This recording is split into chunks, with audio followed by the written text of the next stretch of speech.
Hello! This is the third story in my a Menehuneland series. And if you remember, this is and this is his little sister. They're best friends.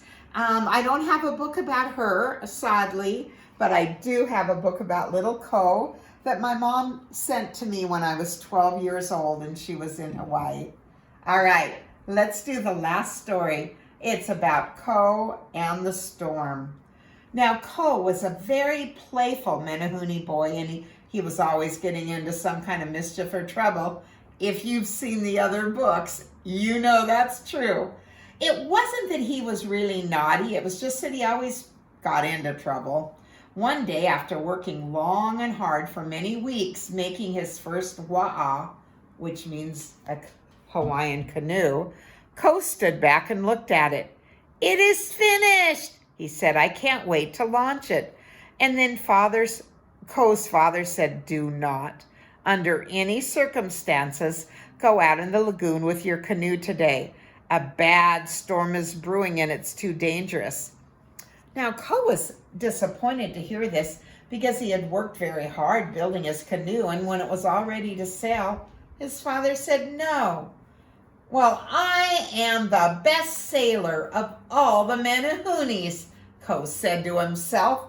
"Maybe they can't go out in the lagoon, but I can." And off he went. He said, "It's not going to storm. The sun is shining. Look at the bright sky. And the top of the waves are just sparkling with sunlight. It's going to be fine. My daddy didn't say I couldn't just get my canoe wet.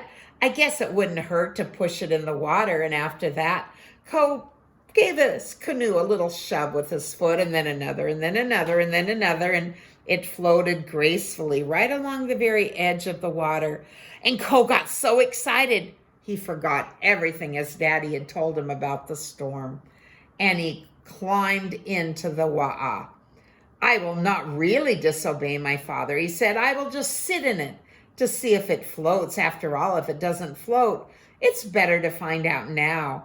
It would be awful to find out it leaks if I'm way out in the lagoon."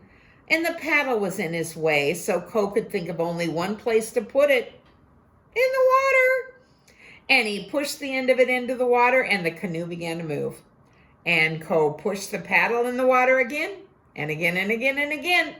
Any moment he expected to hear his father's voice come and call him back, but he heard no voice, and every time he pushed that paddle in the water, he became more and more daring. The little canoe seemed to fairly fly. Before Cole knew it, he was far out in the ocean. When he glanced back at the shore, it had disappeared. The whole Hawaiian island was just a little teeny tiny dot. "Oh no," he said. "My father will really be angry this time, and I better go home." So he turned the canoe around by paddling hard on just one side, and then he paddled with all his strength. But guess what? The water was now getting quite rough, and the waves were getting higher and higher and stronger. He looked up and noticed that the sun, had disappeared, and the sky was black with storm clouds. "Oh, I guess I was wrong. I am not the fine Kila Mocha I thought I was. My father was right. This will be a terrible storm. I am frightened." Tried to paddle his canoe in a straight line toward the beach, but the wind and the waves were too strong for his little arms. Wave after wave lifted him high into the air, and the canoe went up one side of the wave and down the other side until a very large wave came up and went right over him. He thought it must be even higher than the cliffs on the island. All could see was a mountain of water. He was so frightened, he closed his eyes and hit his head. The wave broke and crashed down on and the canoe, and felt himself going up and up. "This is very strange," he thought. "I should be going down and down under the water. But look, I am way above the water." And when he opened his water, he said, "Leaping Ula, I'm flying. I better flap my arms and kick my my feet. I'm not even in the water. Ko, said a voice. Be still and stop wiggling around or you'll fall. Who said that? Said Ko. I did, said the voice. My goodness gracious, said Ko, waving his arm and kicking his feet. I must be hearing things. Who could be talking to me way up here while I'm flying? It must be the wind, but it's very puzzling.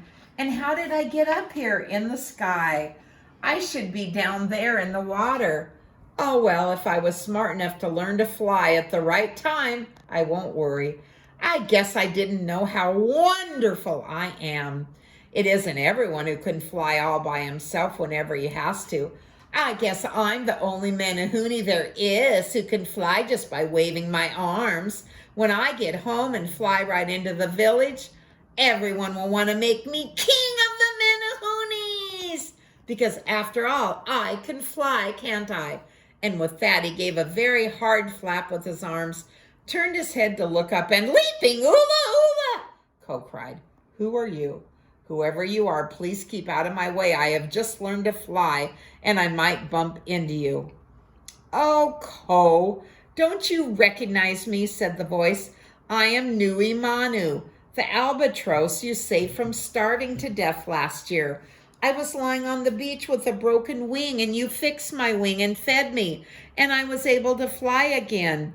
And with that, Ko stopped wiggling and flapping and kicking and looked up at that large white bird that was holding him by the seat of his sarong.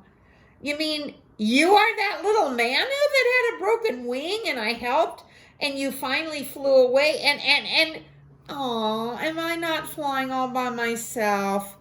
I'm not going to be king of the Menehunes when I get back, and my father's going to spank me. Oh, I'm so disappointed." And he looked at the puzzled bird. "Oh, I'm sorry," Ko said quickly. "I didn't mean to hurt your feelings. I didn't mean that I was disappointed to see you again. It's just that I thought I was so important I could fly by myself, and I was excited to be a hero, and now I'm just like all the other Menehunes.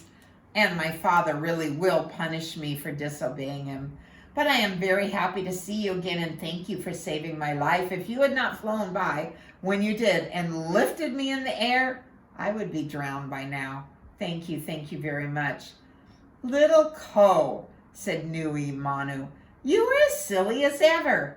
Now I must fly all the way back to Kauai with you, or your parents would think you were lost in the storm." "Oh no!" cried little Ko. "My father will really be angry this time. He told me not to go out of my wa'a, and I did it anyway. I can't go home. Please take me where you live. I want to stay with you. You can be my daddy." "Little Ko," said Nui Manu, "I agree with you that your father will surely punish you, but you deserve to be punished. However, if you want to spend a little bit of time thinking, you may come to the Manu Pohaku, Bird Rock, that we birds use as our home. You will be welcome. We will let your father know you are safe. The other birds will not bother you. And there's little holes in the Pohaku that will protect you from the weather." "I want to go with you," said Ko. So Nui Manu flew far out over the Pacific with little Ko. They came to a large rock that rose straight up out of the water. There was no beach, just straight sides that went up, up, up, up, up, just like the Pali on Kauai. "This is my home, little Ko," Nui Manu said as she set him down in front of a large opening in the rock. "This cave will keep you dry, and I'll get you something to eat." For a few days, Ko was very busy and happy on the rock. The weather was fine, and the sun shone every day. He swam in the water and played with the baby birds. And the older birds talked to him and told him strange, far-off stories about places they had visited. But soon Ko got tired of just eating raw fish and not having his Menehune friends to play with, and he missed his mother and father very much. Ko was homesick. Finally, the time came when Ko just couldn't smile anymore and just couldn't eat anymore. He wanted to go home and face his father and mother. He grew thinner and sadder. Nui Manu was so worried about him. He is homesick and hungry. It's not good for him to eat only this. I think it's time he return home and get his punishment like a big man. Perhaps his father will be so happy to see Ko, he will not punish him." "But we cannot make Ko go home," said one of the Manus. "No," said Nui Manu, "but if we think very hard, we will think of a way. He wants to go home. He's just afraid of the punishment." They all tried to think of a way to have Ko go home, and then one of the older birds said, "I know what we can do, how we can get him back to Kauai without him even knowing." "How? How?" all the other birds said together. They all loved Ko and wanted to help. "Well," said the older bird, "you know how Ko wants to learn how to fly? Nui Manu will take him high in the sky and tell him to flap his arms and kick his feet.